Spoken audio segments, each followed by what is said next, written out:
Good evening. The Raritan Township Planning Board is now in session. Call to order. The notice requirements of the Open Public Meetings Act have been satisfied by the placing of a notice of this meeting on the bulletin board at the municipal building, filing the notice with the township clerk, and transmitting the notice to the Hunterdon County Democrat, the Courier News, the Star Ledger, and the Trenton Times. Have a roll call, please. Chairman, Mr. Edward Gettings. Here. Vice Chair, Ms. Donna Drews. Here. Ms. Robin Fatu. Here. Mr. Scott McDade. Here. Ms. Michelle Cavacari. Here. Mr. Dennis Concanon. Here. Mr. James Miller. Here. Mr. Glenn Sokolowski. Here. Board Professionals, Board Attorney, Mr. Joe Torriello. Here. Township Planner, Mr. Jeffrey Vaccarella. Here. And all other board professionals have been excused. I'd like to invite everybody to please rise for the Pledge of Allegiance and a moment of silence for our troops. Pledge allegiance to the flag of the United States of America and to the republic for which it stands, one nation, under God, indivisible, with liberty and justice for all.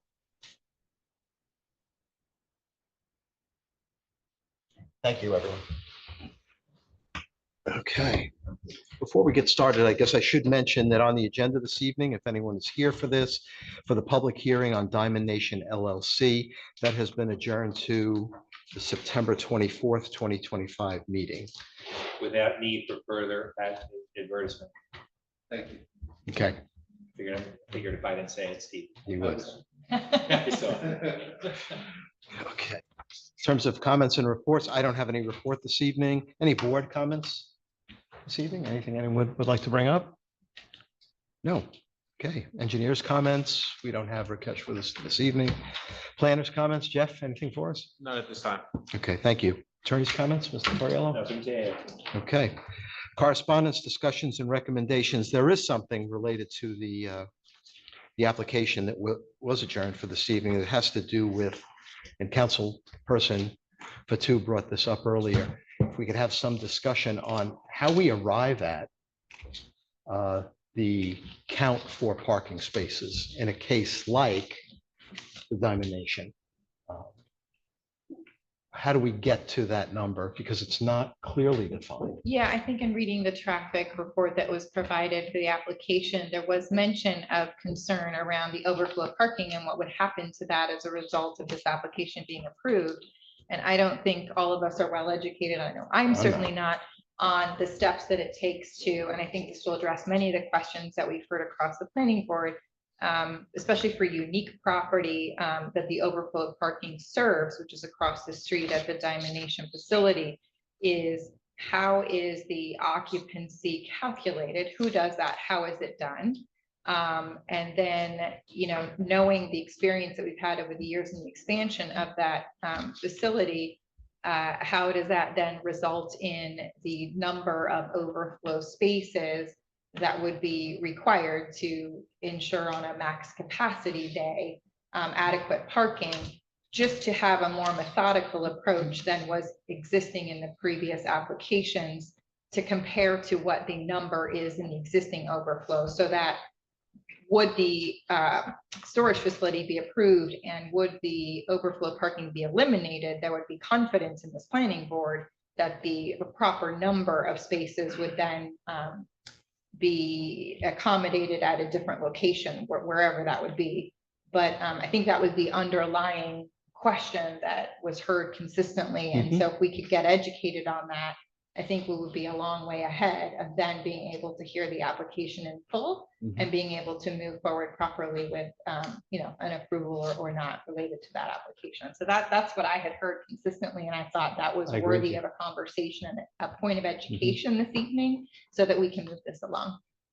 And for so many other things, the occupancy is determined for typical uses of the space. But in this case, how do you determine that? Yeah, and some people had shared different ideas or methods. I know, I appreciate Dennis as fire marshal looking at the prior applications. I believe you referenced in some of the buildings themselves, there were numbers associated, correct? Correct. So generally for a building, you would come up with an occupant load calculation. For instance, at the what was labeled the administrative building over at Diamond Nation, I want to say the occupant load was 150. For the concession stand, it was 49. There was nothing calculated for the viewing areas. When it comes to bleachers, it's 18 inches per person, 18 inches of bleacher space. There's also a calculation for like standing room viewing. Yeah. But basing something solely off the occupant load for parking at least. Yeah. You might have, for instance, like Walmart, the occupant load of Walmart is several thousand. But you wouldn't have several thousand parking spaces. No, it's a virgin below Yeah. that, yeah. You kind of have to figure out Multiplier sometimes, below. yeah, you have to kind of trim it down from there, but. To Mr. Grunberg? Yeah, No, no. Mr. Chairman, I hate No, to your interrupt, input but I'm would be going. valuable. That's why you're here, that's fine. Yeah.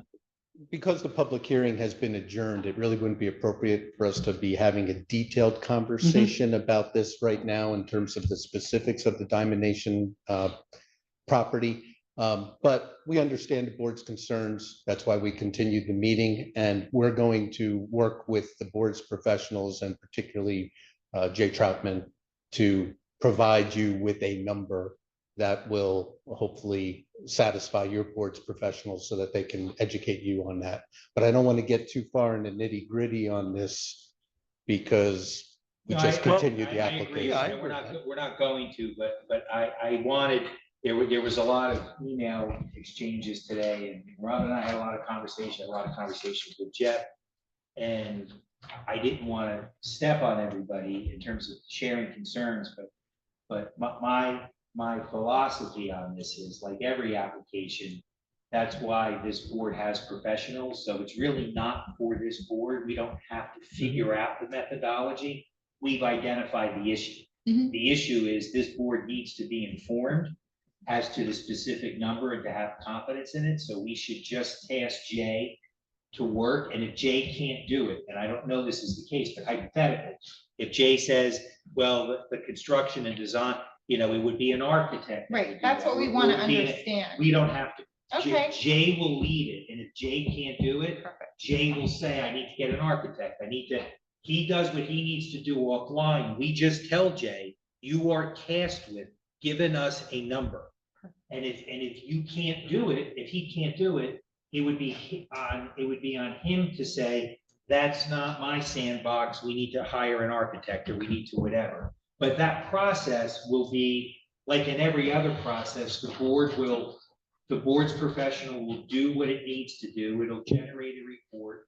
It'll be sent to everybody and including the applicant, and it'll be addressed at a hearing through testimony and responses in the normal course. Yeah, and again, on this particular application, what we're presenting before the board on this is just with respect to self-storage on a preliminary basis only.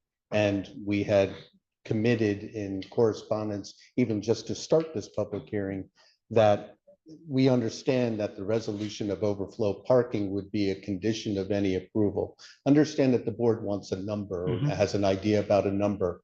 We learned that today. So we're going to work with Mr. Troutman and any other board professional, Mr. Dargy and Mr. Vaccarella, to provide them with the information that will assure the board that whatever that number is, we can provide it offsite. Appreciate it. I've talked to Jay today, so he's aware He's of on what he board. needs to do. He has actions. Good? Yeah, I think it's good. Okay.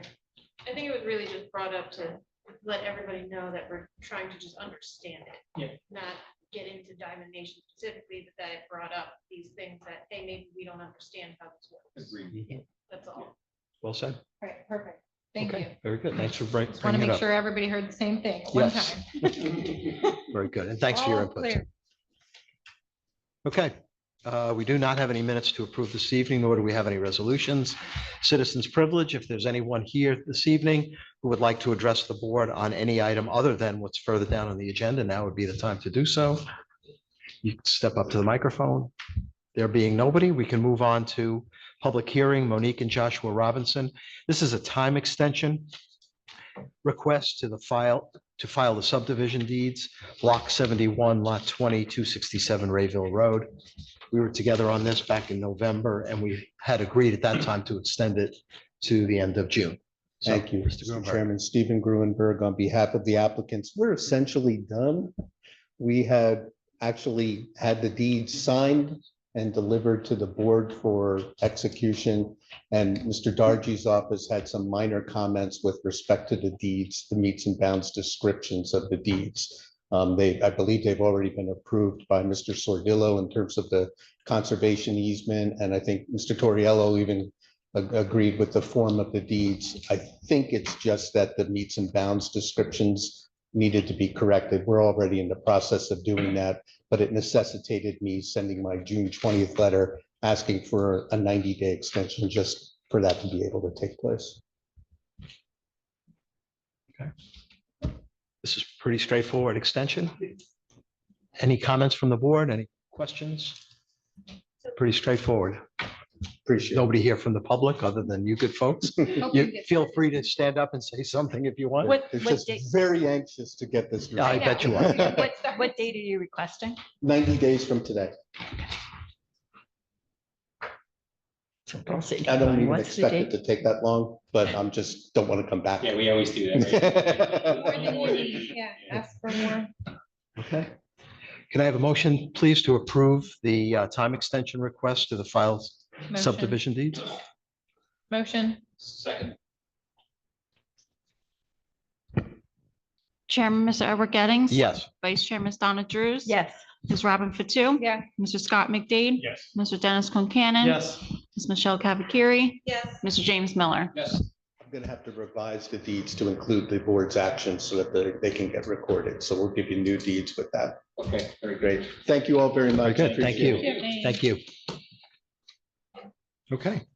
And with that, we have, let me ask Taylor and Jeff, what do we have coming up for the end of June? Well, maybe Anything I at this would, point? me personally, I would maybe ask if the adjournment letter from Steve is actually run into the record, just because he does grant a time extension.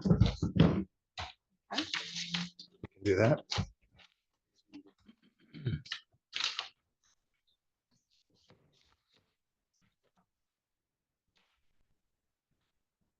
This doesn't have the 90 days in it, though, does it?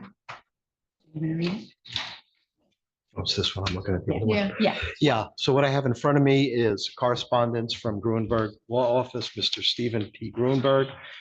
It was received today, July 9th, 2025, to Taylor Vaughn, our board secretary. No, this is the, that's the domination. that's what you want, right? Oh, that's what you want, read. Yes. Oh, I thought did you want this? Okay, got it. Sorry, my mistake. So the subject is Diamond Nation Properties LLC, application for preliminary and final major site plan and variances for Raritan Township Block 16.03 Lot 1. Dear Taylor, pursuant to our conversation, the applicant is in receipt of the board professionals review correspondence and is requesting that the matter be adjourned in order that issues may be addressed prior to commencement of the public hearing.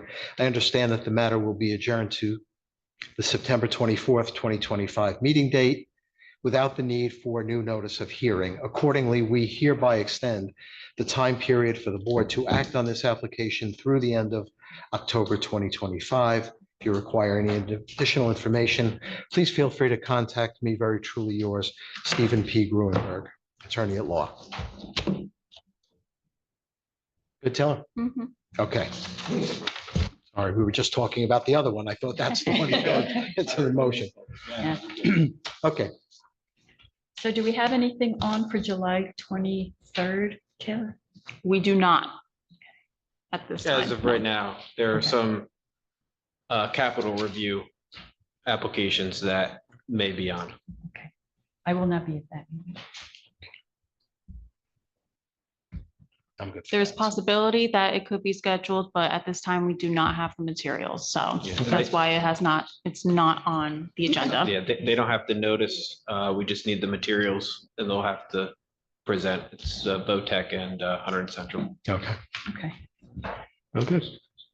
All right, unless there's anything else, we're adjourned for this evening. Thanks, everyone. Thank you. Coming out on a hot evening. Thanks, Laura. Right.